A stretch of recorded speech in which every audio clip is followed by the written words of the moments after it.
Buenas tardes, muchísimas gracias por acompañarnos en esta sesión técnica número 15. El título es, lo veis, abordaje holístico del paciente con diabetes y riesgo cardiovascular. Tenemos con nosotros al doctor Ortega. Luego haré una presentación más protocolaria. Y quería empezar haciendo pues hacer un poco de contexto y marcar un poco el marco en el que nos vamos a mover en la sesión.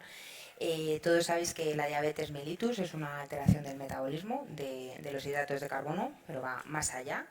En nuestro país afecta al 14% de población española mayor de 18 años, y entre el 85 y el 95% de este porcentaje van a ser pacientes con diabetes mellitus tipo 2.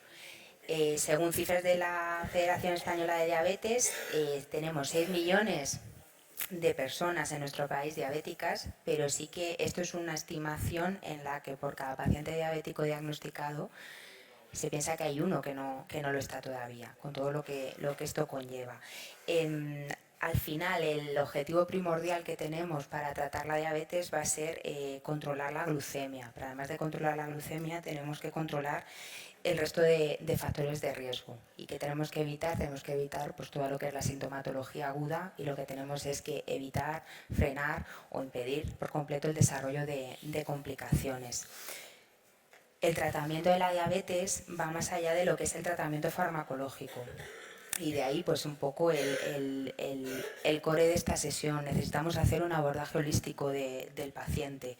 No es solo el medicamento, no es solo la dieta, es el ejercicio, es el control de parámetros, es la vigilancia de determinadas señales que nos indican que algo no va bien.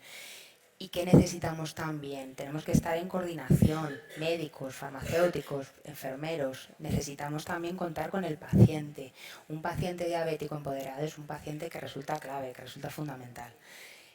Antes de dar paso al doctor Ortega, quería también, bueno, no me he presentado, soy Lara Martín Gutiérrez, soy responsable del área de vocalías nacionales del Consejo General de Farmacéuticos, y desde el Consejo General quería hacer eso, como las pinceladas de cuál es nuestro papel en el caso del farmacéutico comunitario, cuál es el papel que deberíamos abordar en el tema del paciente diabético.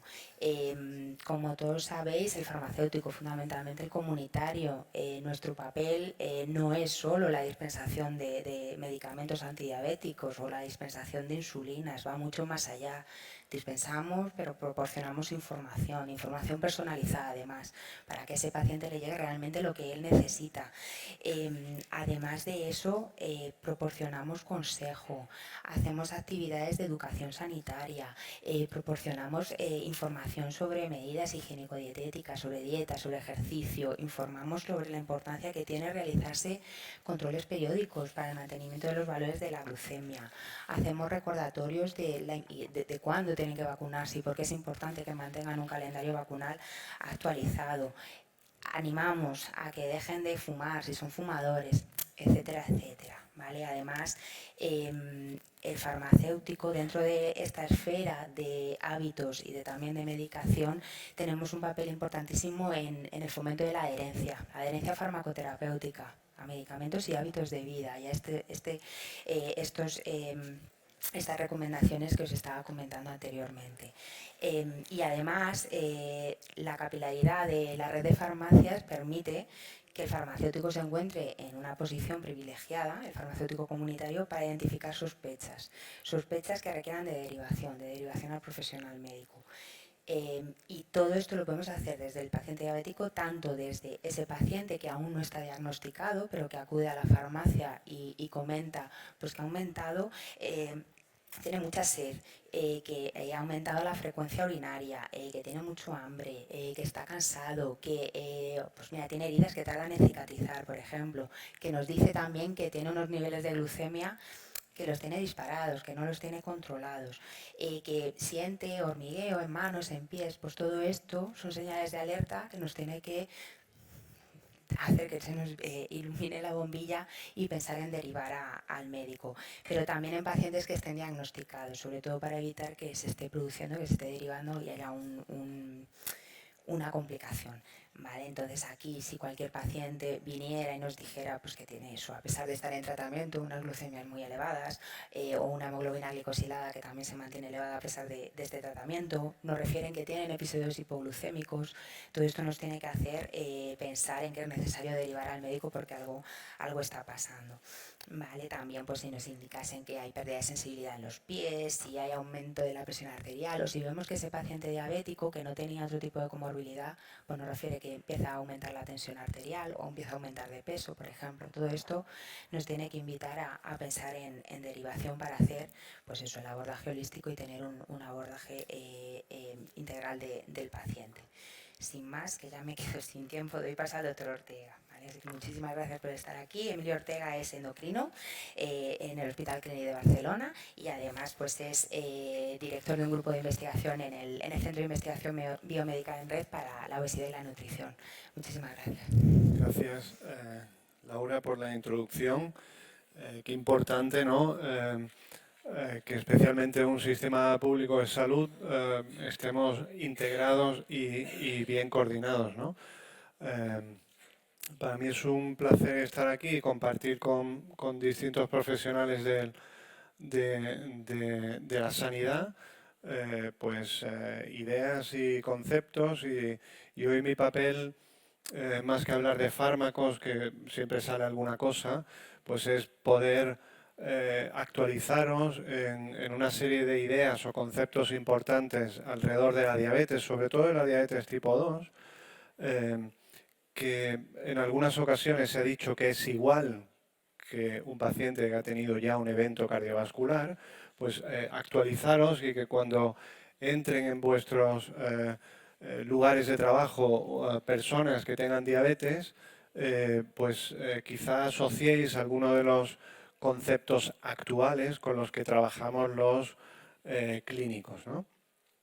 Yo me dedico fundamentalmente a esto, a la diabetes, más a la diabetes tipo 2 y al riesgo cardiovascular en general.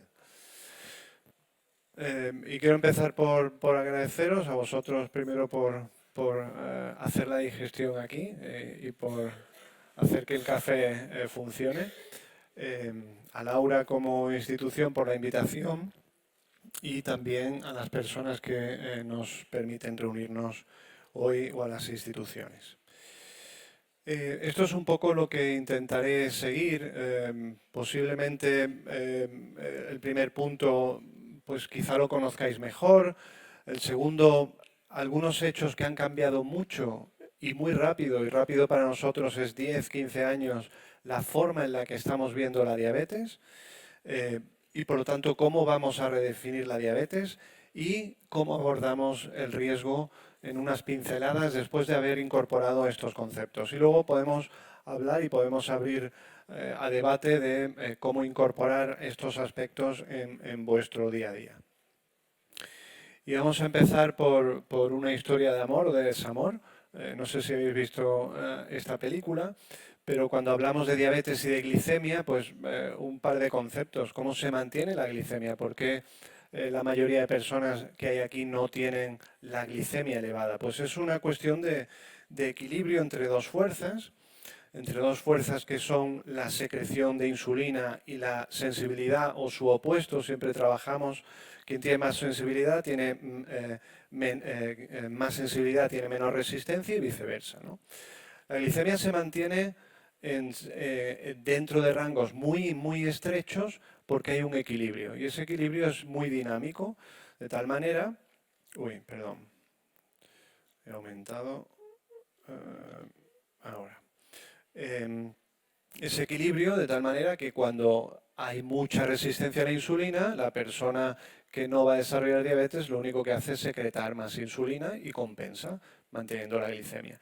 Y al contrario, una persona muy sensible, normalmente delgada, pues necesita muy poquita insulina para mantener su glucemia.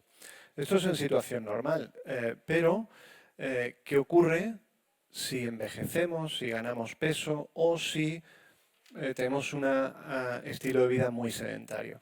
Pues nuestra sensibilidad a la insulina se reduce, nuestra resistencia aumenta y hay dos posibilidades. Soy capaz de subir mi secreción, con lo cual estamos bien, o soy incapaz de hacerlo. Con lo cual los niveles de glicemia empiezan a aumentar y ahí es donde empezamos a hablar de prediabetes o, llegado ciertos criterios diagnósticos, hablamos de diabetes. Por lo tanto, una historia de equilibrio o de desequilibrio final que hace que la glicemia aumente. Pero también es importante tener en cuenta que cuando ocurre este desequilibrio, desde ese momento hasta cada día, cada año que pasa de diabetes, lo que ocurre es que hay un detrimento continuado de la secreción de insulina. Por lo tanto, la diabetes evoluciona y vuestros pacientes o clientes, no sé cómo los llamáis vosotros, primero tenían un fármaco, luego tienen dos, luego a lo mejor tienen tres y acaban recibiendo insulina. Y eso es porque su secreción de insulina se va deteriorando poco a poco. Y aquí tenéis un poco lo que es el espectro de fármacos y los lugares de actuación con los que trabajéis y que dais a estas personas, pues desde fármacos que se focalizan en mejorar la resistencia a la insulina, fármacos que obligan al páncreas a producir más insulina para compensar cuando fisiológicamente no son capaces, algunos fármacos muy poco usados, quizá los más veteranos o las más veteranas conozcan la carbosa, que hoy día se usa relativamente poco, y este nuevo grupo terapéutico que, independientemente de tu tipo de diabetes, lo que hace es favorecer que se orine azúcar y por lo tanto reducen la glicemia. Y este probablemente sea un concepto de enfermedad con el que estáis más acostumbrados o con el que trabajáis. La diabetes se ha asimilado a glicemia elevada. Y glicemia elevada tiene sus repercusiones a largo plazo. ¿Qué repercusiones? Pues tiene enfermedad macrovascular y enfermedad microvascular. Y el impacto en la salud y en la población depende de todo esto. Hay enfermedad cardiovascular. Hoy vamos a hablar un poco más de ella, pero es la principal causa de ceguera, amputaciones y enfermedad renal terminal, diálisis y trasplante renal. Por lo tanto, ese impacto que conocemos, lo conocemos como asociado a la glicemia. Y tenemos genética. Las personas que os van a ver, pues si lo conocéis a la familia, sabéis que hay más personas en la familia que tienen diabetes. Normalmente tienen una edad que empieza a ser avanzada, 60, 65 años, y en general tienen un sobrepeso o una obesidad. Quizá esto no lo tiene todo el mundo claro, ¿no? ¿Por qué hemos usado esos puntos de corte para definir la diabetes, 126 y hemoglobina glicosilada? Por este concepto de enfermedad basado en la glicemia. Bajo esos puntos de corte en la población no aparece esta complicación, retinopatía. El criterio diagnóstico es el número a partir del cual en la población empieza a verse retinopatía diabética y por lo tanto es un concepto muy ligado al azúcar. Retinopatía es azúcar y no es otras cosas. Esta sería la historia natural que vemos o con la que hemos estado trabajando mucho tiempo con la diabetes, cuando nuestro enfoque era azúcar y un enfoque glucocéntrico y normalmente un enfoque reactivo. Reaccionábamos ante niveles de glicemia muy altos, no tanto para prevenir que se aumentara la glicemia, sino reaccionábamos cuando la glicemia estaba alta. Lo que ocurre es que las personas llegan aquí al diagnóstico de la enfermedad a veces ya teniendo diabetes durante, de media se dice, 4 o 5 años. Y no solo diabetes, sino un periodo prolongado de prediabetes. Por ese motivo, aquí ya hay un 15% mayor riesgo de que esas personas ya tengan o hayan tenido un evento cardiovascular. Y lo que es dramático en la diabetes es que en estos primeros 5 o 15 años, y aquí empezamos a tener en cuenta momentos y tiempos después del diagnóstico, es dramático porque en estos 5 o 15 primeros años hasta un 50% de personas han sufrido o sufren un evento cardiovascular. Por lo tanto, los tiempos en diabetes son importantes. Y bajo este modelo, lo que hemos trabajado muchos años es intentar machacar ese objetivo de hemoglobina glicosilada, que como sabéis es el parámetro más robusto que te indica qué niveles de azúcar ha tenido esa persona durante 3 meses. Pues nuestra acción contra esas complicaciones ha sido control intensivo de la glicemia, intentar mantener a la persona lo más bajo posible. Y esta historia ha tenido su lado bueno y su lado malo. Su lado bueno, como vemos aquí, estudio UKPDS, os puede sonar más o menos, pero básicamente es, si tú desde el principio, desde el diagnóstico de la diabetes, ejerces esa intensificación basada en glicemia, puedes reducir, tienes impacto en reducción de enfermedad cardiovascular. Si tú intentas ser agresivo, intensivo, reducir mucho la glicemia en otros escenarios, y aquí hay 3 grandes ensayos clínicos, más edad, complicaciones ya de la diabetes, comorbilidad, etcétera. En ese caso, bajar la glicemia, intensificar la glicemia, no tiene ningún resultado en prevención cardiovascular y puede ser incluso perjudicial. De esta idea, ¿qué cosas han ocurrido recientemente con evidencia de alto grado para ver la diabetes de otra manera? Este lo conocéis, también los más veteranos o veteranas del lugar recordarán rosiglitazona, algo que ya no tenemos. Rosiglitazona se fue del mercado porque hubo un estudio, diría que no muy afortunado, que dijo que las personas que tomaban rosiglitazona y tenían diabetes tenían más eventos cardiovasculares. En una enfermedad de gran riesgo cardiovascular, dar un medicamento que aumenta el riesgo cardiovascular no es buena idea. A partir de ese momento, la FDA puso en marcha lo que quizá conocéis como CBOTS, estudios cardiovasculares, Cardiovascular Outcome Trials, para que las medicaciones que fuesen para personas con diabetes que tienen riesgo cardiovascular demostraran antes de llegar a la farmacia que no tenían riesgo cardiovascular. Y de aquí surge la primera sorpresa. La primera sorpresa es que haciendo estos estudios, 2 grupos o 2 familias de repente demuestran no solo que son seguras, sino algo insospechado, nadie lo sospechaba. Hay 2 familias que lo que hacen es todo lo contrario. Los inhibidores del cotransportador sodio-glucosa y SGLT2 lo que hacen es disminuir no el riesgo de insuficiencia cardíaca, no, la hospitalización por insuficiencia cardíaca, y 2, tienen una alta capacidad de protección renal.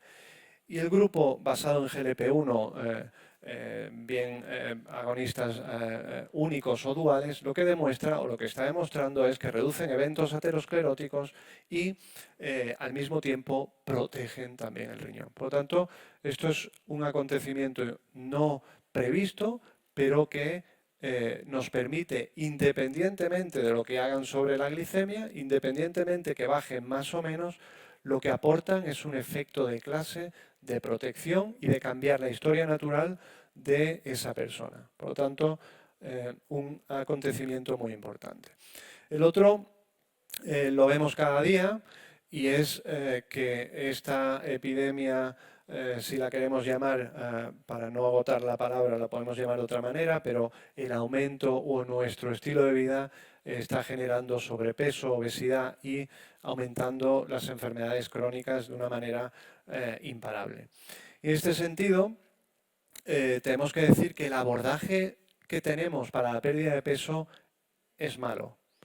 Es malo o tiene unos resultados poco afortunados, porque mantener la pérdida de peso es muy difícil.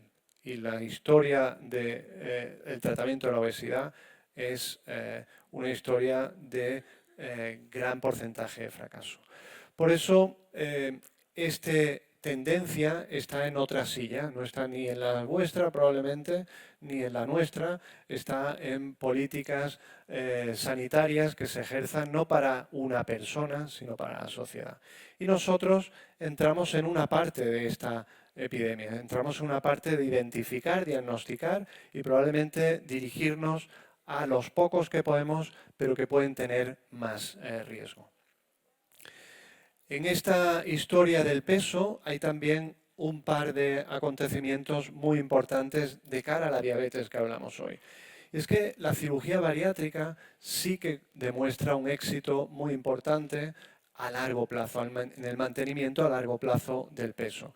¿Y qué hemos aprendido de la cirugía bariátrica? ¿Qué observación se repite en diabetes con la cirugía bariátrica? Uno, se cura la diabetes, hablamos de diabetes tipo 2, uno. Dos, fijaros la reducción tan dramática de complicaciones crónicas de la enfermedad, una enfermedad que se caracteriza por debilitar a la persona su esperanza y calidad de vida, como por sus complicaciones, como la pérdida mantenida de peso reduce dramáticamente estas complicaciones. Otro concepto nuevo es el que la remisión de la diabetes, que puede ocurrir con una cirugía bariátrica, pero puede ocurrir con un tratamiento de choque. Esto es un tratamiento que se hace en atención primaria, es un programa de investigación, pero en personas de corta evolución lo que hacen es le quitan los fármacos, todos los fármacos, los de la diabetes, los de la hipertensión, y les hacen perder o intentan que pierdan pesos con una dieta muy hipocalórica. ¿Qué ocurre? Fijaros que el 86% de las personas que consiguen perder 15 kilos o más, vamos a poner que pesaban de media 100, 15 kilos o más, el 86% su diabetes desaparece, se cura. No necesitan ni fármacos y tampoco para la presión, se cura. Remisión, concepto, remisión de la enfermedad. Es posible no solo con cirugía bariátrica. Por lo tanto, esta frase es nueva a partir de este estudio. La diabetes puede ser una enfermedad que no es para siempre. Y de hecho, este es el eslogan del estudio del ensayo DIRECT. ¿Y qué importancia tiene esto, hacer que la diabetes remita? Pues fijaros que en este estudio en el cual, como veis, la realidad es que se pierde poco peso en un programa, estudio Lucajet, 10 años de un gasto enorme, personalizado, equipos de enfermería, médicos, para que la gente tuviese un buen estilo de vida. Pues a 10 años se pierde un 6% en el grupo de intervención, pero fijaros la diferencia con el grupo control. Es decir, es de nuevo la historia de un fracaso en términos de pérdida de peso. Pero fijaros, aquellos que consiguen entrar en remisión tienen memoria. ¿Qué ocurre luego cuando lo siguen durante años después? 24 y 34% menor riesgo de eventos. Por lo tanto, hay memoria. El esfuerzo que se ha hecho o cuando la gente ha entrado en remisión durante un tiempo, eso se recuerda y lo recuerda el vaso, la arteria y lo recuerda el riñón. Por lo tanto, hay un beneficio más allá de haber conseguido un éxito a largo plazo. La otra revolución es que el fracaso, si me permitís la palabra, del mantenimiento de la pérdida de peso con lo que teníamos hasta ese momento, estilo de vida, algún fármaco, alguna cosita, de repente hay fármacos que son capaces de hacer perder 15% del peso, una cantidad muy importante que cambia las enfermedades. En una de cada 4 personas, semaglutida, nos hicieron un programa en la sexta de Ozempic hace poco y hay otra molécula que viene a decir que es capaz de hacer perder un 15% de peso o más en una de cada 2 personas que la usan. Por lo tanto, esto es un cambio dramático que tampoco conocíamos. Y es que además, algo también impensable hasta este momento, este estudio, el estudio SELECT, demuestra que fijándose solamente en el tratamiento del peso, hacer que las personas cuando tienen sobrepeso o obesidad pierdan peso, reduce un 20% la probabilidad de tener un problema cardiovascular, un evento cardiovascular. No es que bajen peso, mejore la tensión, mejore el azúcar, no, disminuyen eventos cardiovasculares. Y por tanto, nos podemos preguntar si este 80% de personas con diabetes tipo 2, porque el 80% de las personas con diabetes tipo 2 tienen sobrepeso o obesidad, pues ¿por qué no poder tratar la obesidad? Y si ese era lo que nos quedaba, la pregunta de si la obesidad es una parte fundamental del riesgo cardiovascular que tienen estas personas. Y de nuevo, y por último o por cuarto punto, un concepto antiguo pero que toma fuerza en los últimos años. Y es que, en contra de la hipótesis de la teoría de que lo importante en la diabetes es el azúcar, fijaros cómo el tratamiento conjunto de la glicemia, la hemoglobina glicosilada, pero de otros factores de riesgo cardiovascular, es de hecho la estrategia que más beneficio puede aportar. Y os hago un apunte muy gráfico aquí. El mayor beneficio en prevención cardiovascular en una persona con diabetes que normalmente no tiene una hipercolesterolemia es bajar el colesterol. Bajar el colesterol. Bajar la tensión, dejar de fumar y sí hay un margen, sobre todo en una diabetes un poco más avanzada, del control glucémico. Por lo tanto, este control integral no es que solo sea beneficioso, sino que el resto de factores de riesgo o cumplir los objetivos es incluso más beneficioso. Y entramos en la diabetes por una puerta común en la que ahora con la inteligencia artificial sería facilísimo diagnosticar diabetes, solo hay que cumplir esto y entrar a esa diabetes no 1, a la diabetes tipo 2.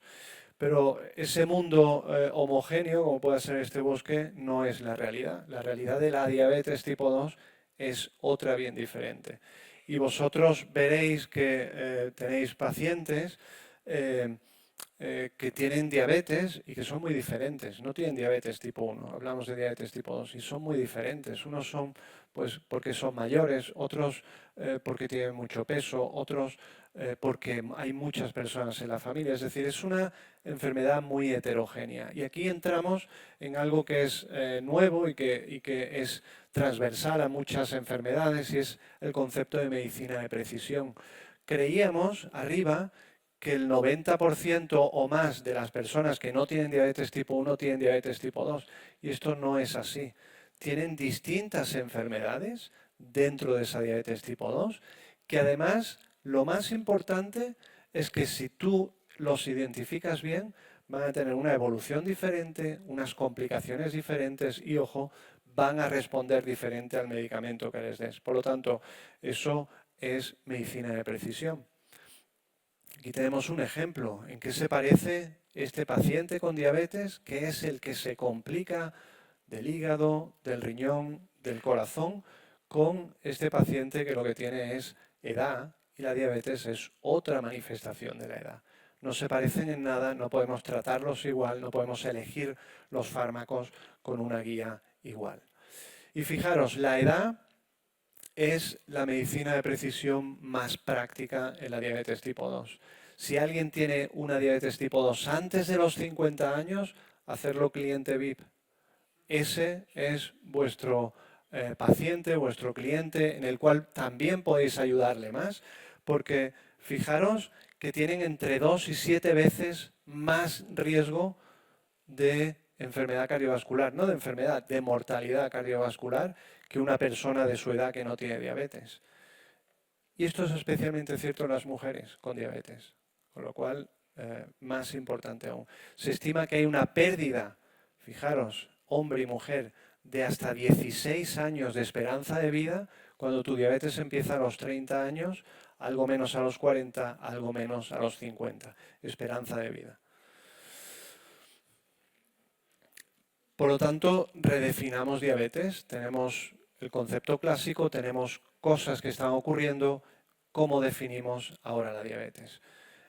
Esto es lo que tenemos y lo que hemos aprendido. Hay que actuar pronto. El estudio UKPDS, si actúas pronto en el diagnóstico, si conocéis que vuestro paciente acaba de empezar diabetes, si lo acompañáis y le decís ahora es el momento de apretar, tendrá un beneficio a largo plazo. Cuando vengan con la complicación y quieran ahora ya voy a hacerlo, obviamente se va a beneficiar, pero has perdido mucha prevención. El control es multifactorial y hay fármacos de valor más allá de la glicemia. Valor quiere decir modifica la historia natural de la enfermedad. Pero la diabetes no es solo hemoglobina glicosilada y por lo tanto ahora jugamos con el cuadro completo. El cuadro completo es que la diabetes es una consecuencia de la obesidad, o mejor dicho, en lugar de obesidad, hablamos de exceso de grasa. podréis ver que personas sin un exceso de grasa muy importante está mal colocada, es una grasa visceral, y esa grasa o ese exceso de grasa es la causa de la diabetes. Independientemente si tienen 100 o un cierto sobrepeso, perder peso es una herramienta muy importante. Pero es que además, independientemente de lo que haga el azúcar sobre las complicaciones cardiovasculares, lo que hay alrededor del peso también tiene impacto en las complicaciones cardiovasculares. Por lo tanto, tratar desde el inicio de la diabetes, no solo desde la glicemia, tiene el sentido que estamos dando ahora o la visión que estamos intentando transmitir. Por lo tanto, con esta redefinición de la diabetes, no como glicemia, que es una parte colocada a la derecha del inicio de la enfermedad, sino de una manera integral, cómo enfocamos la prevención cardiovascular. Pues teníamos la historia natural previa, en la que hemos tenido poco éxito machacando la hemoglobina glicosilada por sí. La diabetes no es azúcar, es mucho más. Y lo que tenemos que hacer es que pronto, y este es un concepto importante, pronto en los primeros años hay que poner en marcha un enfoque holístico, un enfoque multifactorial, donde tiene mucho peso el control lipídico, y no estamos hablando de personas que tengan una hipercolesterolemia, estamos hablando de personas con riesgo. Tiene mucho peso los factores de riesgo tradicional. Los fármacos de valor tienen que ser una herramienta, porque incluso aunque los utilicemos para bajar la glicemia, queremos que aporten algo más. Y la pérdida de peso, si la pérdida de peso, será muy difícil cambiar la historia natural de la enfermedad. ¿Cómo medimos nosotros los clínicos el riesgo de una persona con diabetes? Pues básicamente, fijaros que por la historia clínica, mucho es historia clínica. No tengo factores de riesgo, eso se puede hacer en historia clínica, veo un par de parámetros de laboratorio y sé que no tiene retinopatía, no tiene nefropatía y la sensibilidad es normal.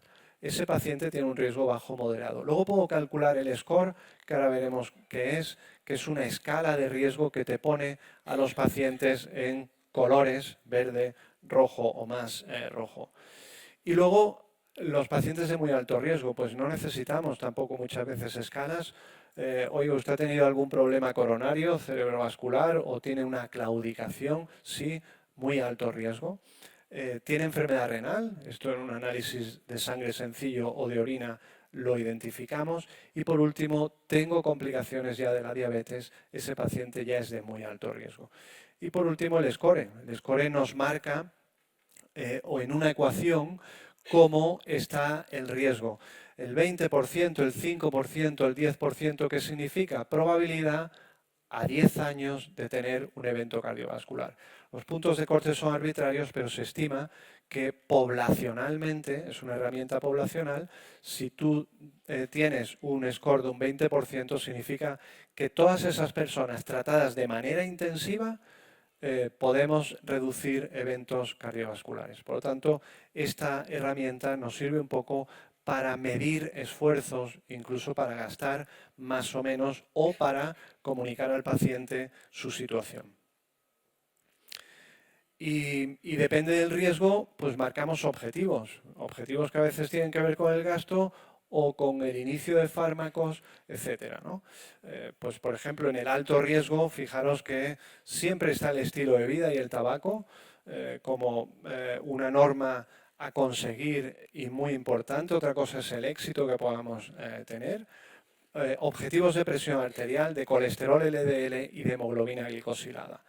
En un primer paso intentamos que todos los pacientes, porque en ese esfuerzo inicial ya reducimos riesgo, consigan estos objetivos mínimos, pero las sociedades internacionales, las guías nos dicen que deberíamos ser más ambiciosos e incorporar otros objetivos cuando hemos conseguido ya el primer paso, pero no dejar de conseguir al menos ese primer paso.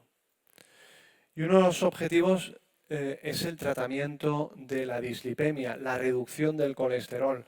La forma en la que trabajamos en riesgo cardiovascular es que, independientemente del nivel de colesterol que tiene esa persona, lo que prima es el riesgo. porque bajar el colesterol, y la evidencia aquí es indiscutible, es una herramienta per se para reducir el riesgo de un evento cardiovascular. Reducir el colesterol en alguien que tiene mucho riesgo, independientemente del nivel de partida, reducirá el riesgo en aproximadamente un 21% por cada 38 miligramos de colesterol LDL que reduzcamos. Y aquí tenéis muchos fármacos y más probablemente que van a venir. El fármaco de elección en la prevención cardiovascular son las estatinas. Podemos hablar de estatinas durante varias horas, pero es el fármaco de elección el más antiguo y probablemente el más seguro. Y a partir de ahí entran fármacos de segundos escalones que habréis oído, desde la acetinib, los monoclonales, el ácido empedoico, el inclisiran, todos ellos con evidencia en ciertos grupos de pacientes. Segundos escalones, hay poco. El objetivo primario de reducción de riesgo cardiovascular es LDL, LDL y LDL.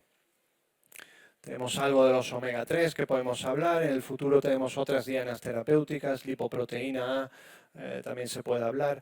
Pero con estas herramientas que tenemos ahora, las demás vendrán para acompañar, pero con estas que tenemos ahora, podemos poner a todos los pacientes, independientemente de su riesgo, en objetivos. Pues voy acabando. Y pues es momento también para que podamos preguntar, podamos discutir cosas, podamos aportar diferencias. Y yo voy a empezar por hacer un resumen que facilite o que os facilite a tener esos 4 conceptos actuales con los que trabajamos los clínicos como punto de partida para iniciativas vuestras, para iniciativas comunes, para iniciativas territoriales. Y estos puntos son estos. Trabajamos en una prevención cardiovascular en diabetes, pero también en otros perfiles de pacientes con alto riesgo con un enfoque holístico, donde probablemente las medidas individuales más efectivas, obviamente sería que todos fuésemos guapos, altos, delgados, hiciésemos deporte cada día, tuviésemos una genética fabulosa. Esa no es la realidad, pero el enfoque individual probablemente de más peso puede ser el lípido y el tabaco. En diabetes la hemoglobina glicosilada y la pérdida de peso cambia la historia de la enfermedad. Existen opciones farmacológicas que más allá del beneficio en reducción de azúcar aportan modificación de la enfermedad.